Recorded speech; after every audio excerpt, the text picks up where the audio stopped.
Hear me out. I'm not saying that you're going to get fired because of the things that you're going to do in this video, not actually do like what I'm pretending to do. Okay, you're not going to get fired based on examples like I'm going to show you in this video. But what you could get fired for is not being productive. It's sort of the, you get what I'm saying. It's sort of a one-to-one. So right here, I have a stock investment example that is going to showcase some things like some money invested along with some appreciation of the stock market. So I'm working under the assumption in this example that the stock market will go up a certain amount every month. But how do you do that math? As you can see here, all I'm doing is taking this number, subtracting it from some projections, and then multiplying it by an appreciated value. What I'm doing here, as you notice, is multiplying something by a static value. So rather than multiplying it by a specific number, I have an investment gain number here. So it's showing me that it's based on a 7.0 annual return. So this is multiplying it based on the month, right? This is like what you would multiply it every month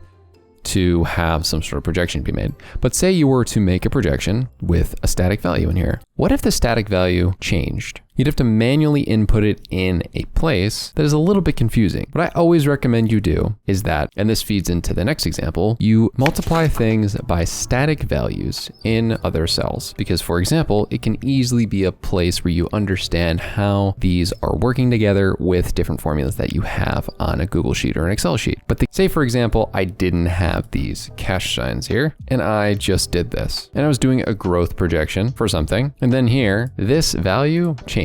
Like say for example, for some reason, this value is here, here, here, here, and it was doing a sales projection or a company projection on growth. These values here had the cash signs removed, and this section right here through all of this takes it out. This completely throws off the projection because it changes the annual appreciation, because as you can see below that, I put some other example investment gain numbers and use that over a certain period of time. And what do you have? You have a problem. Always make sure you lock in your things like this. You can use function F4, or you can put 2 cash signs to block it out. And then you can drag this guy down. And as you can see, by the end of the year, it makes a big difference on this projection. And over a larger sum of money, larger period of time, it would obviously make a bigger impact. The overarching thing that causes problems when you're working in Excel as well is that a lot of people try to keep things in one sheet. Why am I not keeping the static values in one sheet? The reason for that is if I have this on the same sheet, what if some sort of copying and pasting occurs where I'm moving things around, I'm changing columns like this, I'm changing rows like this, and you had it over here. Not really sure how having